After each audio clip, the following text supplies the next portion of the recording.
사도행전 18장 1절부터 11절까지 한 절씩 교독하시겠습니다. 이후에 바울이 아덴을 떠나 고린도에 이르러 나보다는 고린도에서 난 유대인 사람을 만나니 글라우디아가 모든 유대인이 모여서 로마에서 나가라. 그가 그간에 브리스가와 함께 갈릴리로부터 세례로 오더라. 바울이 그들과 함께 가네. 업이 같으므로 함께 거하여 일을 하니 그 업은 장막을 만드는 것이더라. 한 시기마다 바울이 회당에서 강론하고 유대인과 헬라인을 분명하라. 실라와 디모데가 마게도냐로서 내려오매 바울이 하나님의 말씀을 붙잡혀 유대인들에게 예수는 그리스도라 밝히 증거하니 그들이 계속하여 네가 모든 바울이 옷을 들은 것을 너희 피가 너희 물로 돌아갈지도 나는 깨끗하니라. 이 의뢰는 너희로 하라 하고 거기서 옮겨 하나님을 공경하는 디도 유스도라는 사람의 집에 들어가니 그 집이 회당 옆이라. 또 회당장 디스도가 왕수강사로 주를 믿으며 수많은 고린도 사람도 믿고 세례를 받으라. 밤에 주께서 환상 가운데 바울에게 말씀하시되 두려워하지 말며 잠잠하지 말고 말하라. 내가 너와 함께 있으며 어떤 사람도 너를 대하여 해설정할 수 없으니 이는 중에 너에게 생긴 마음이라 하라. 다 같이 1년 6개월을 유하며 그들 가운데서 하나님의 말씀을 가르칩니다. 아멘. 기도하시겠습니다. 거룩하신 하나님, 저희들에게 생명의 말씀 주셔서 감사합니다. 하나님, 이 말씀이 생명을 살리는 말씀입니다. 하나님, 저희가 이 말씀을 의지하고 또 이 말씀으로 살고 이 말씀을 선포하게 하여 주시옵소서. 이 시간도 친히 말씀해 주시고 은혜 베풀어 주시고 하나님의 많은 긍휼과 자비로 돌봐주시길 기도합니다. 감사드리며 예수님을 믿습니다. 아멘. 예.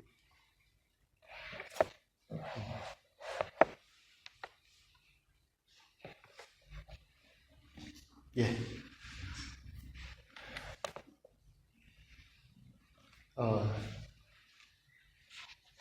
먼저 본문을 보시겠습니다. 본문만 열심히 보면 다 은혜의 말씀, 진리가 그 안에 있으니까 본문을 보시겠습니다. 오늘 말씀은 내용 보셨다시피 바울이 고린도에서 사역을 한 복음을 전한 내용입니다. 1절에 보시면 아텐에서 고린도로 갔습니다. 이 지역이 지금 어디냐면은 지금 헬라 지역입니다. 그리스, 터키하고 그리스 지역입니다. 그 섬들이 많죠. 바닷가고.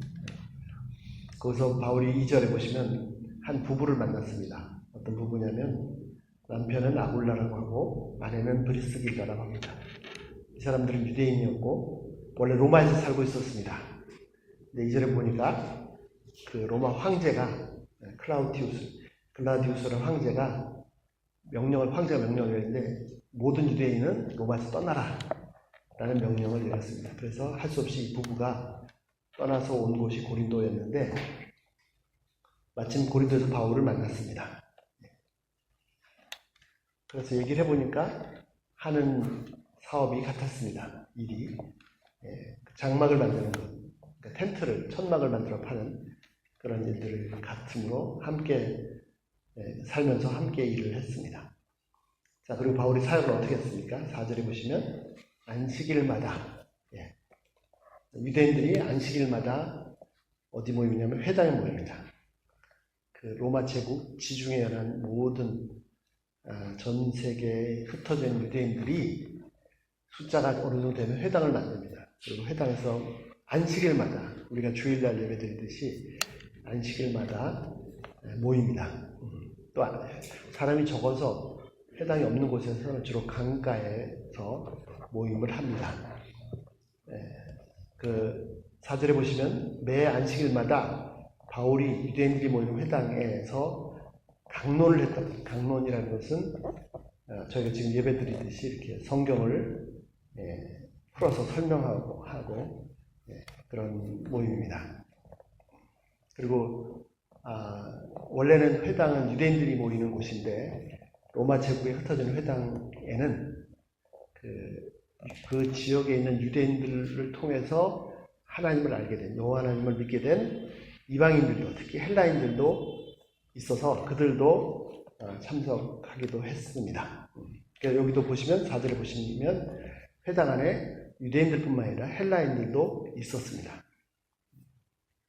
그래서 매 회당 안식일마다 회당에 가서 바울이 성경을 가지고 설명을 했습니다. 그래서 그 회당에 참석한 유대인들, 헬라인들을 권했습니다. 자, 권한 내용이 뭡니까? 5절에 보니까요, 실라와 디모데라는 동역자들이, 또 디모데 제자죠.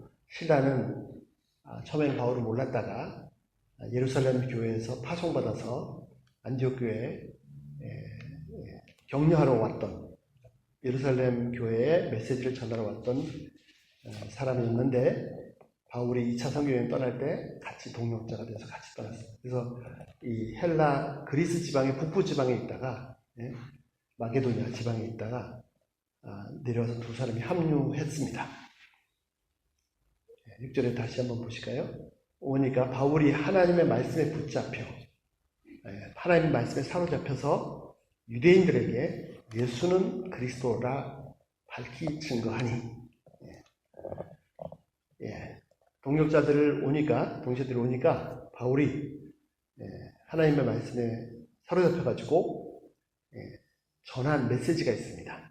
바로 예수님이 메시아시다, 그리스도시다 라고 분명하게 전했습니다. 그랬더니 이 유대인들이 바울의 설교를 듣고 은혜 받고 변화되는 것이 아니라 반대로 대적했습니다. 바울을 대적했고, 또 바울이 설교하려고 하면 회방했고, 참 이해하기 어려운 상황이죠. 그랬더니 바울이 옷에서 옷을 털었습니다. 옷을 털었다는, 먼지를 털었다는 거죠. 그리고 6절에 보시면 너희 피가 너희 머리로 돌아갈 것이요 나는 깨끗하라. 이게 잘 이해가 안 되죠. 이 사람들이 핍박했다고, 방해했다고 되어 있는데 갑자기 바울이 뭐라고 하냐면 피 얘기를 합니다. 너희 피가 너희 머리에 돌아갈 것이다. 나는 깨끗하다. 그리고 중요한 얘기를 했는데 이후로는 이방인에게로 가리라. 그래서 결정적인 사건 중에 하나가 이겁니다. 바울은 자신을 이방인의 사도라고 소개했습니다. 결정적인 사건 중에 하나가 이겁니다. 그런데 그렇다고 해서 바울이 이방인들의 사도라고 해서 유대인들에게도 핍박을 받았지만 유대인들을 버린 건 아닙니다. 그 누구보다도 동족들을 사랑했고 그들의 구원을 위해서 기도했고, 그들의 구원을 위해서는 자신이 구원받지 못해도 동족들이 구원받기 원한다고 할 정도로까지 유대인들을 사랑했습니다. 그렇지만 부르심은, 자기가 섬겨야 될 대상은 유대인들을 섬겨야 되지만 결국 궁극적으로 이방인을 위해서 하나님께 나를 부르셨구나 라고 깨닫고 그렇게 결정을 했습니다. 이게 바울의 개인의 결정이지만 기독교 역사에 아주 중요한 결정이죠. 복음이 본격적으로 이방인들에게 전파되기 시작하는 그런 계기가 되었고, 저희도 덕을 받고, 유대인으로서 이렇게 결정하기는 무지 어려운 것입니다. 자, 그래서 이제 회당에서 나왔습니다. 그래서 어떻게 했습니까? 7절. 그 옆집으로 갔어요. 회당에 있는 옆집에. 거기 누가 살고 있냐면 디도 유스도라고 하는 사람이 살고 있었는데 7절에 보시니까 하나님을 경외하는, 공경하는 사람이었습니다. 그래서 그 집에 들어갔습니다. 거기서도 역시 계속 가르쳤겠죠. 성경을 가지고. 그랬더니 또 어떤 일이 있었냐? 회당에서 가르치진 않았지만 회당을 총괄하는 8절 회당장이라는 사람, 그리스보라는 사람이 있었는데, 이 사람이 바울이 전하는 메시지를 듣고 자신뿐만 아니라 온 집안이 다 예수님을 주님으로, 예수님을 메시아로, 예수님을 그리스도로, 예수님을 구세주로 믿고 또 세례를, 침례를 받았습니다. 그뿐만 아니라 수많은 고린도 사람들도 믿었습니다. 신기한 것은 바울이 성경을 가지고 말씀을 전했는데 그 성경을 오랫동안 믿어왔던 유대인들은 물론 유대인 중에서도 믿는 사람이 있었을 것입니다. 그러나 대다수의 유대인들은 바울이 전한 그 소식을, 그 메시지를 듣고 바울을 대적했고 핍박했습니다. 반대하고 회방했습니다. 그렇다고 해서 역사가 사역이 끝나는 것이 아닙니다. 오히려 그런 일이 있음에도 불구하고 고린도 지역에 많은 사람들이 예수님을 주님으로 믿고 돌아오고 세례를 받는 그런 일들이 계속 일어났습니다. 자, 9절 보시죠. 밤에 주님께서 환상 가운데 바울에게 나타나셨습니다. 그리고 말씀하셨습니다. 뭐라고 하셨습니까? 두려워하지 말라. 두려워하지 말라. 이 말씀은 이때 바울에게 처음 하신 말씀이 아닙니다. 성경 처음부터 계속해서 하나님의 사람들한테 하나님께서 계속해서 하신 말씀이 이겁니다. 두려워하지 말라. 두려워하지 말라. 두려워하지 말라. 두려워하지 말라. 왜요? 아무리 큰 방해와 회방과 핍박이 있어도 아무리 강한 자가 대적을 해도 하나님보다는 크지 않기 때문에 아무리 큰 원수가 있어도 하나님은 하나님의 사람들이 두려워하기를 원치 않으십니다. 왜냐? 하나님의 명예가 걸린 문제입니다. 두려워하지 말라. 대표적인 말씀이 이사야 41장 10절 말씀입니다. 이 그대로입니다. 두려워하지 말라. 그리고 뭐라고 했습니까? 잠잠하지 말고 말하라. 핍박을 하고 대적을 하는데 회방을 하는데 계속 말해라. 잠잠하지 말라. 자, 두 번째 10절 또 말씀하십니다. 내가 너와 함께 있다. 이사야 41장 10절에 뭡니까? 두려워 말면 놀라지 말라. 내가 너와 함께 합니다. 이것도 계속 반복되는 동일한 약속입니다. 하나님께서 함께 하시죠. 대표적인 게 구약에도 계속 그 얘기고요. 그 말씀이고요. 대표적인 게 그 대사명 마태복음 28장에 하나님께서 예수님께서 제자들을 전 세계로 가서 땅까지 복음을 전하라고 하시면서 뭐라고 말씀하셨습니까? 세상 끝날까지 내가 너와 함께 해. 지금도 이 코로나 환경 속에서도 많은 위협들이 있지만 위협이라고 해야 될지 위협이라고 하면 하여튼 어떤 상황에서도 하나님께서 예수님께서 약속하신 대로 진짜 보이지 아니하시지만 함께 하십니다. 그러니까 아무 사람도 너를 대적하여 해롭게 할 자가 없을 것이니, 또 중요한 말씀, 이는 이 성 중에 내 백성이 예수님께서 말씀하시기를 계속해서 잠잠하지 말고 두려워하지 말고 말씀 선포해라. 내가 너와 함께 한다. 왜요? 이 성 중에는 구원받아야 될 하나님의 백성들이 아직 많이 있다. 라고 바울에게 개인적으로 말씀하셨습니다. 이게 중요합니다. 우리가 성경을 읽고 예배를 드리고 새벽기도 하고 큐티도 하고 하지만 개인적으로 내게 주는 주의 음성을 이 성경을 통해서 들으시는 것이 너무너무 중요해요.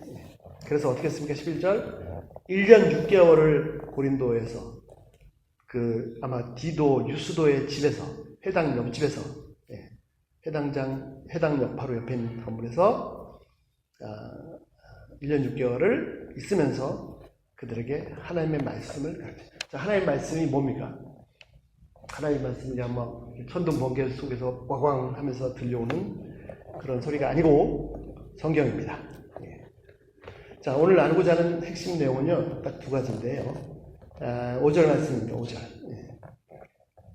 5절에 다시 보시면, 자, 전체 이제 진행되는 이야기는 이렇고, 핵심 내용은 두 가지입니다. 첫 번째는 뭐냐면, 바울이 5절에 보시니까, 어떻게 사역을 시작했냐면, 실라와 디모데가 마게도냐로 내려왔을 때였습니다. 동력자들이, 제자가 왔을 때, 아마 그들 중에서 큰 위로와 힘을 얻었던 것 같습니다. 그런데 첫 번째 나누고자 하는 말은 바울이 하나님의 말씀에 붙잡혀 이렇게 되어 있습니다. 첫 번째 나누고자 하는 내용이 뭐냐면 하나님의 말씀에 사로잡혔다는 것, 하나님의 말씀에 점령당했다는 것. 두 번째는요, 그래서 전했는데, 특별히 유대인들에게 전했는데, 전한 내용의 핵심이 뭐냐면, 바로 예수님이 그리스도시다. 예수님이 바로 그 메시아시다. 하는 것을 전했습니다.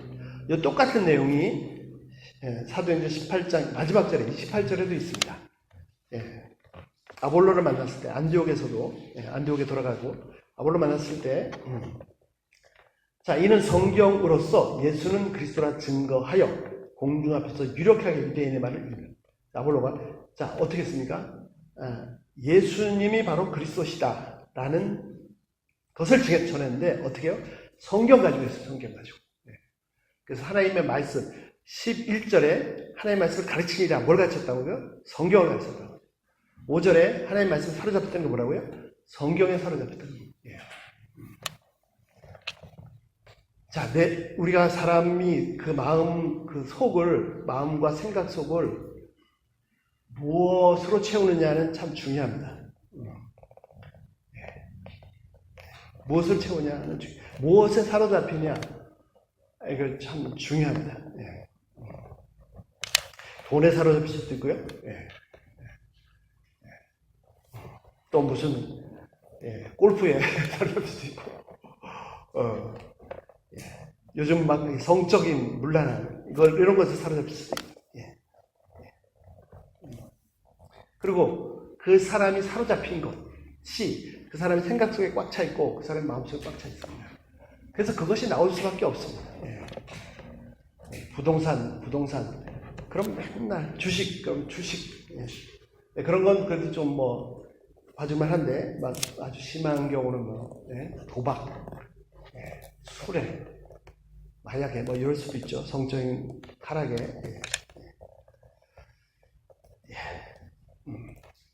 그것에 사로잡히면 항상 그 생각만 하고 말할 때도 나누는 주제가 그겁니다.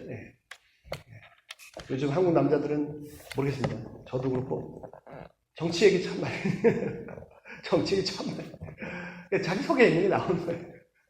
또 코로나에 대한 정확한 정보는 필요한데 너무 막 사로잡힐 정도까지는 좀 안 되면 좋겠습니다. 자, 뭐 빈얘기고 바울이 뭐에 사로잡혔습니까? 하나님의 말씀에 사로잡혔습니다. 하나님의 말씀에. 더더군다나 어려운 환경일수록 그 문제를 잘 분석하고 그 문제에 집중하고 그 문제를 파악해서 내가 가지는 지식과 역량으로 그것을 해결하려고 대부분 그렇게 애를 쓰지만 잘 안 됩니다. 그리고 많이 실패합니다. 그런데 하나님의 말씀에 사로잡히면 그 환난을, 그 어려움을 뚫을 수 있는 길도 보여주십니다. 오늘 본문에서 보신 것처럼요, 바울은 진짜 자신이 예수님이 구세주인 것을 만났습니다. 원래는 전혀 그럴 수 없다라고 생각했었는데 직접 만났습니다. 그리고 이 사실이 온 인류를, 유대인뿐만 아니라 온 인류를 구원하실 너무 중요한 복음의 소식을 알고 열심히 막 목숨까지 내놓고 전하고 있는데 그에게 돌아온 결과는 특별히 동족들이 회방하고 대적하고 막 비방하고 심지어 돌 던지고 이런 상황에 직면했습니다. 만약에 이 상황에서 바울의 마음가짐이 어떻게 이 동족들이 이럴 수 있는가? 어떻게 이 사람들이 이럴 수 있는가라고 계속 생각하고 왜 그럴까? 저 사람은 나한테 무슨 말인가? 자꾸 거기만 생각해서 자신을 향한 그 핍박에 사로잡혔더라면 그래 아마 고린도에서 실패하고 모든 사역 접었을지 모르겠습니다. 그런데 이런 상황일 때 그를 지배한 것은 아까 9절과 10절에 보셨던 것처럼 주님께서 오셔서 구약에서 수도 없이 약속하셨던 그 말씀을 다시 주시고 바울이 다시 일어나서 자그마치 1년이죠. 여기서 굉장히 오래 머물렀는데 그런 회방 있고 뭐 있고 하여튼 상관없이 계속해서 이 복음을 전할 수 있었고 하나님의 말씀을 선포하고 권면하고 강론할 수 있었던 근거가 됐습니다.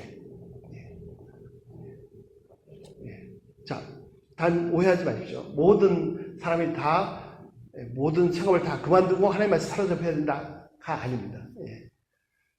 내가 맡겨진 내 사업, 일, 맡겨진 일, 아주 남들 보기엔 작은 일일 수도 있습니다. 어디서 무슨 일 하든, 무슨 일이라는 표현이 좀 그렇습니다.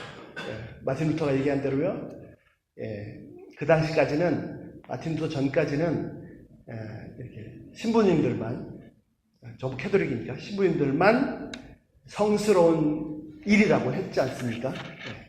근데 마틴 루터가 뭐라 그랬죠?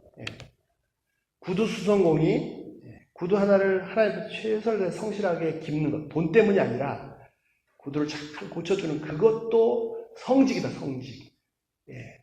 라고 했죠. 자, 내게 맡겨진 하루하루의 삶을 또 사명을 어떻게 감당합니까? 하나님의 말씀에 사로잡혀서. 하나님의 말씀에 사로잡혀서. 그러면 한국에도 그 유한양행이라고 제약회사 아시죠? 그 유일한 회장님이라고 미국에서 공부하고 옛날에 돌아가신 분인데 와서 한국 사람들 건강을 위해서 제약회사를 만들었습니다. 그런데 이분이 제약회사를 운영하는데 그런 큰 기업을 운영하려면 돈이 중요하지 않습니까?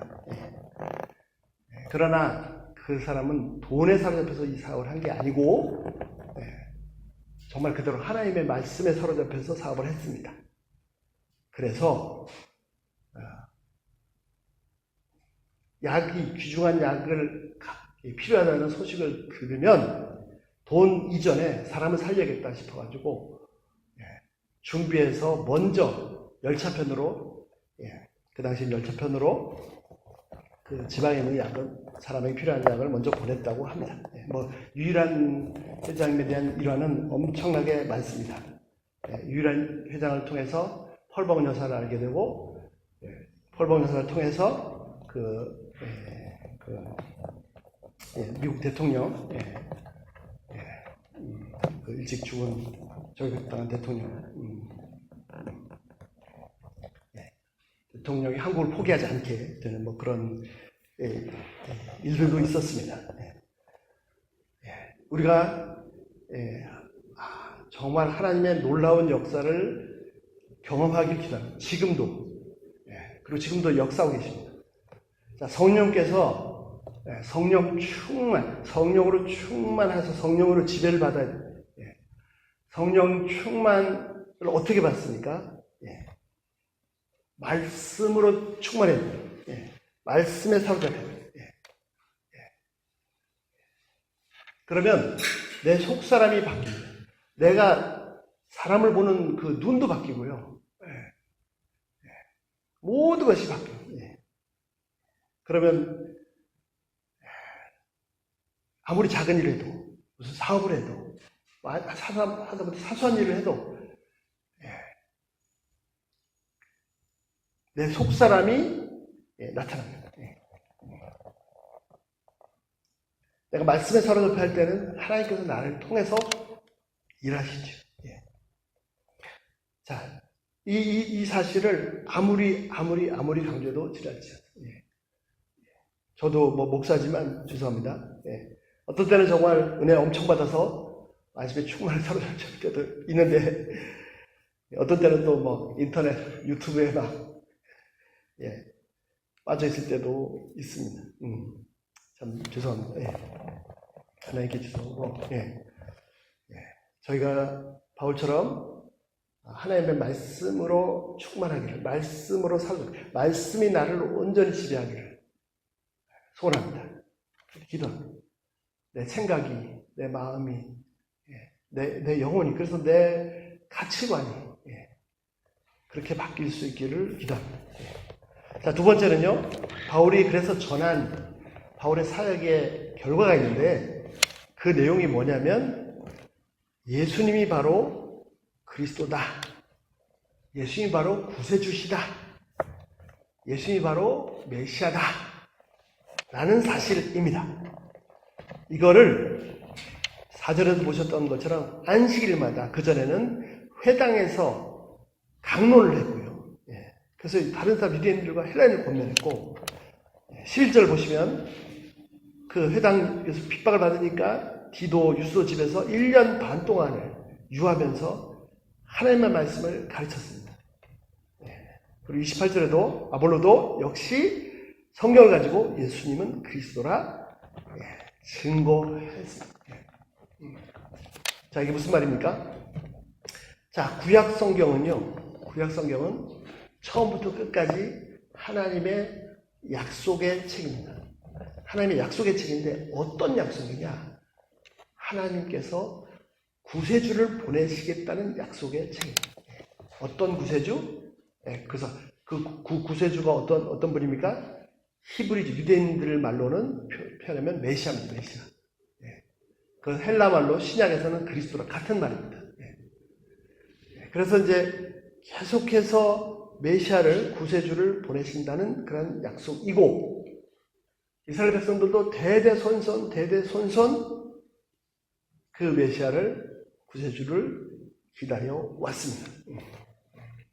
그래서 고조할아버지 그 약속을 믿고, 하나님의 약속을 믿고 메시아를 기다리다가 그 약속을 전하고, 아들에게 전하고 죽고, 증조할아버지 그 약속을 받아서 기다리다가 또 전하고 죽고, 계속 그렇게 해왔습니다. 계속 그렇게 해왔습니다. 지금도 바울이 이 당시 이 복음을 전할 때도 동일한 상황이었습니다. 그런데 바울이 전하는 메시지가 뭡니까? 구약 성경에 하나님께서 약속하신 그 메시아가 이미 오셨습니다. 우리가 조상 대대로 기다렸던 그 메시아가, 그리스도께서 오셨습니다. 구세주께서 오셨습니다. 그분이 바로 예수님이십니다. 라는 걸 전했습니다. 이거를 성경을 가지고 강론하면서 풀어서 설명했습니다. 자, 성경에는요, 구약에는 그 구세주가 오신다라는 약속이 여러 가지 형태로 나와 있습니다. 메시아가 하나님께서 보내시겠다. 자, 그래서 그 메시아, 하나님께서 약속한 그 메시아가 오시는데, 예를 들면 이런 거죠. 다윗이 이스라엘 백성들을 모든 전쟁에서 다 이겨서 이스라엘 백성들을 구원하고 이스라엘을 가장 휘황찬란한 왕조로 세웠습니다. 그러면 다윗은 이스라엘의 구원자였습니다. 그런데 하나님께 약속하신 그 구원자가 아니라 하나의 구원자였습니다. 이 하나의 구원자 다윗은 바로 진짜 오실 구원자의 예표입니다. 모델입니다. 이럴 것이다. 자, 하나님께서 요셉을 들어 쓰셔서 큰 구원을 이루셨습니다. 애굽 땅에 7년 동안 풍년이 있었고 7년 흉년이 있었는데 7년 흉년 기간 동안에는 기존에 있었던 풍년을 다 완전히 잊어버릴 정도로까지 기근이 임했습니다. 이집트에 기근이 임하면 그 당시 온 세계가 다 굶어 죽는 그런 상황이었습니다. 그런데 하나님께서 요셉을 준비하셔서 애굽 사람도 아닌 이집트 사람도 아닌 유대인 요셉을 희한하게 특이한 방법으로 노예로 팔리게 준비하시고 감옥에까지 가게 준비하셔서 이 요셉이 총리가 돼서 요셉이 없었더라면, 그래서 곡식을 저장하지 않았더라면 이집트뿐만 아니라 그 주변에 많은 나라의 수많은 사람들이 굶어 죽을 수밖에 없는 상황이었는데 요셉이라는 인물을 사용하셔서 그 많은 사람들을 살리셨습니다. 요셉도 하나의 메시아이지만 하나의 메시아이고 진짜 온 인류를 구원하실 진짜 메시아의 하나의 모델이었습니다. 이런 형태로 여러 가지 모습으로 구약 전체가 이 인류의 구세주가 오신다는 하나님의 약속에 대한 얘기로 가득 차 있습니다. 그래서 바울은 그 성경을 가지고 풀어서 설명하면서 결국 이 성경 전체에서 내린 바울의 결론이 뭐냐? 지금 말씀드렸던 것처럼 그 구원자, 그 메시아가 이미 오셨습니다. 그분이 바로 예수님이십니다. 라는 겁니다. 저희도 이 시대의 구원자는 예수님이십니다. 예수님만이 유일하신 구원자십니다. 물론 우리를 죄에서 건지셔서 영원한 천국으로 이끌어 가십니다. 당연히 구원자이십니다. 그러나 예수님은 그 영혼의 문제뿐만 아니라 실제로 우리 삶의 구석구석에서, 이 사회의 구석구석에서 구원자십니다. 메시아, 바로 그 메시아십니다. 이 대한민국을 바꿀 수 있는, 구원할 수 있는 것은 무엇입니까? 정치입니까? 경제입니까? 정치 난리죠. 언제부터가 대한민국이 두 쪽이 났어요. 교회도 두 쪽이 났습니다. 진보도 보수도 아닌 구원하실 이 나라의 소망은 오직 예수님밖에 없습니다. 얼마 전에 친구 목사님 만났는데 그런 얘기 하시더라고요. 전쟁 끝나고 찢어지게 가난하고 일자리가 없는 사람이 더 많았고 밥을 굶는 사람이 더 많았고 가장이라고 해서 수입이 없고 그냥 빈둥빈둥 그런 나라였는데 정말 세계에서 밑에서 두 번째로 가난했던 그런 나라였는데 지금은 상상도 할 수 없는 필리핀의 원조를 받아서 장축체육관을 지었어요. 물자가 장축체육관 짓기 위해서 필리핀 기술자리 왔는데 대한민국에 있는 물자 가지고 그런 건물을 못 지니까 물자를 또 필리핀에서 가져서 지었어요. 그런 나라였는데 지금 엄청나게 잘 살게 된 이유는 누가 정치를 잘해서 누가 경제를 열심히 해서 돈을 다, 물론 그런 게 있죠. 겉으로 드러나는. 진짜는 뭐라고요? 그렇게 찢어지게 가난할 때 특별히 우리 어머니들이 심지어는 그 아기를 막 등에 업고 교회 바닥에 마룻바닥에 엎어져가지고 울면서 막 통곡하면서 매달렸어요. 그런 기도에 더 하나님께서 소망이 하나님께밖에 없습니다. 우리 개인의 문제, 건강의 문제, 경제적인 문제, 무슨 사람 관계 문제 하여튼 모든 문제 유일한 해결책은 메시아는 바로 구세주이십니다. 제가 그분의 얘기를 들으면서 정신이 번쩍 들었어요. 우리 선배들이 우리 아버지 때, 할아버지 때 그렇게 막 열심히 기도해서 지금 상상도 없이 잘 살게 됐는데 지금 우리는 그만큼 기도하고 있는 거야. 그게 절반에 절반인데 절반도 못하고 그러면 우리 후대는 어떻게 되는 거야?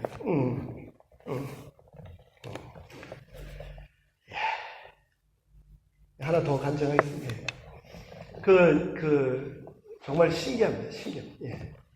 자, 일제시대 때 신사참배를 강요했죠. 그리고 막 신사참배 거부하면 죽이기까지 했습니다. 그래서 많은 교회가 다 신사참배를 했습니다. 근데 잘 아시는 것처럼, 그 교단 중에서 고신 측 교단은 죽으면 죽었지 안 했죠. 진짜 안 했지 않습니까? 그래서 또 뭐 고신 측에 속한 분들은 또 그것 때문에 막 고신 측 교단한테 너무 교만하다 뭐 그런 얘기도 하시는데 놀라운 사실이 뭔지 아십니까? 6.25 전쟁이 터졌는데요. 전쟁이 한반도를 다 휩쓸고 지나갔는데 고신이 있었던 부산하고 경상도 지역은 전쟁이 들어가지 않았습니다. 기가 막히죠. 진짜 하나님이 다 하죠. 고신이 있었던 그 지역은요. 그 전까지 문 앞에까지 갔는데 낙동강까지 갔는데 더 이상 쳐들어가지 못했어요. 진짜로 하나님 살아계십니다. 구세주는 바로 예수님이십니다. 예수님. 바울이 우리가 가진 소망이 이거고 우리가 매달려야 될 곳이 이거고 우리의 해결책은 예수님이시고 이 겉에 보이는 이런 그 문제들에 사로잡히면 해결되는 게 같이 망합니다. 그럴 때일수록 우리 찬양한 것처럼 주께 더 가까이, 날마다 주께 더 가까이, 주와 함께 길 가는 것. 어떻게 주님과 함께 길 가고 주님과 함께 동행하고 주님을 더 가까이 합니까?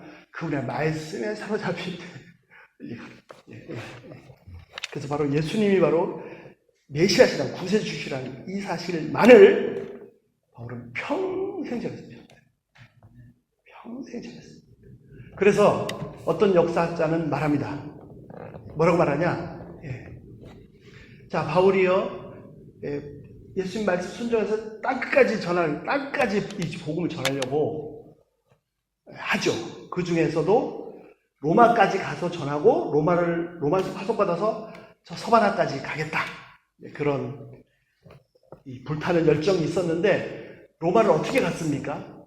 와, 바울 사도시여, 우리가 마차를 보내드릴 테니까 오셔서 전해 주십시오.가 아니라 사도행전에 잘 나와 있는 것처럼 죄수가 됐습니다. 몸이 묶여서 배를 타고 갔는데 배도 깨져서 죽을 뻔하고 로마에 도착했는데 바로 감옥으로 갔습니다. 물론 지금 하고 좀 다른 보통 때 그런 감옥은 아니었지만,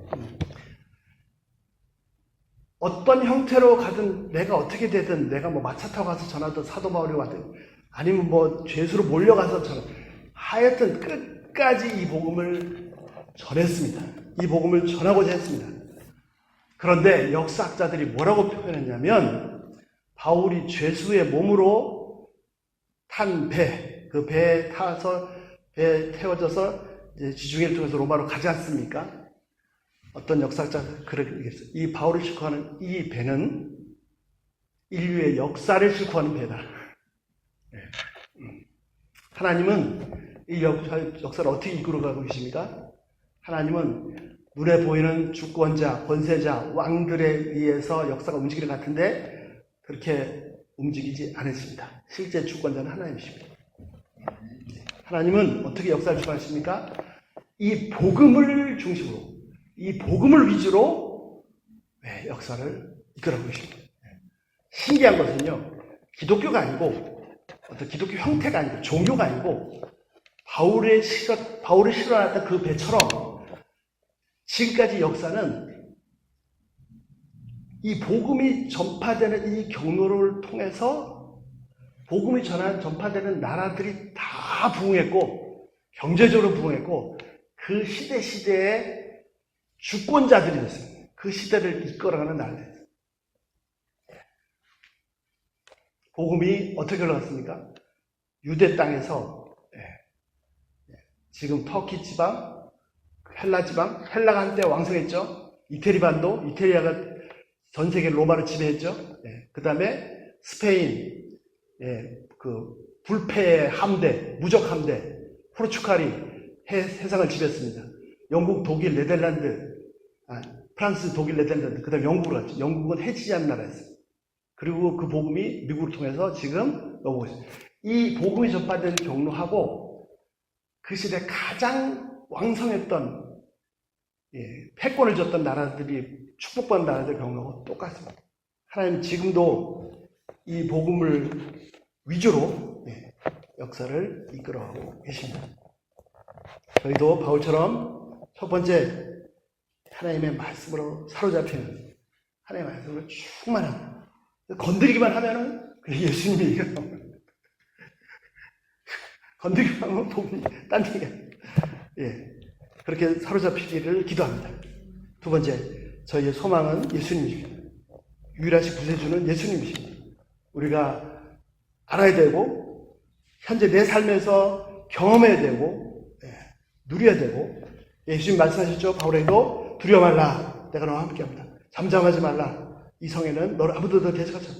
이 성에는 너를 내 백성이 너무나 많다. 이렇게 구체적으로 말씀하신 것처럼 저희도 이 말씀으로 복음으로 사로잡혀서 복음으로 행동하고 복음에 예수님께 소망 두고 그래서 개개인의 문제, 개개인의 삶뿐만 아니라 또 저희 교회 또 이 나라 소망이 오직 예수님께만 있습니다. 저희가 평생 사로잡히고 전파해야 될 메시지가 내용이 바로 예수님이 메시아이시라는 겁니다. 구세주시라는 겁니다. 예수님이 구세주시고 내 삶에서 먼저 경험하고 또 다른 삶에서도 나누고 전하고 그렇게 하시기를 기도합니다. 하나님께서 그대로 사용하실 겁니다. 기도하시겠습니다. 거룩하신 하나님 감사합니다. 진정 위대한 믿음의 선배인 사도 바울의 모습을 통해서 저희도 좀 이렇게 배울 수 있도록 은혜 주셔서 감사합니다. 하나님, 이 험한 세상 하루하루가 쉽지 않습니다. 벅차고 힘듭니다. 하나님, 그리고 많은 어려움들이 있습니다. 자칫 잘못하면 저희도 같이 휩쓸려서 그런 것들이 저희를 지배하고 저희가 그런 것에 사로잡히기가 쉽습니다. 그러면 나름대로는 해결한다고 했었지만 결국 함께 망할 수밖에 없습니다. 하나님, 바울이 보여준 것처럼 저희가 이런 외적인 어려움에 사로잡히지 않게 하시고 하나님의 말씀에 붙잡힐 수 있도록 도와주시옵소서. 저희 머리끝부터 발끝까지 생각부터 마음부터 영혼까지 하나님의 말씀이 지배하시는, 하나님의 말씀으로 가득 찬, 하나님의 말씀에 사로잡힌 사람으로 살 수 있도록 도와주시옵소서. 저희가 평생 붙잡아야 될 분이 예수님이십니다. 하나님, 저희가 평생 선포해야 될 분이 바로 예수님이 소망이시오, 이 민족의 소망이시오, 개개인의 소망이시오, 구세주신라는 이 사실입니다. 저희가 이 사실을 자각하고 저의 삶에서부터 이 사실을 충분히 경험하고 살아낼 뿐 아니라 그렇게 살아서 또한 이 시대에 바로 예수님이 유일하신 참된 한 분 구세주시고 메시아신 것을 입증하고 전할 수 있도록, 선포할 수 있도록 도와주시옵소서. 감사합니다. 저희들의 구세주가 되신 우리 주님을 찬양합니다. 주님 감사합니다. 주님만이 모든 피조물의 만물의 경배를 받으시기에 합당하신 분이십니다. 주님 홀로 영광 받아 주시옵소서. 저희들에게 소망이 되신 예수님이라서 너무너무 감사합니다. 이 모든 말씀 우리의 구세주신 우리 주 예수 그리스도로 기도했습니다.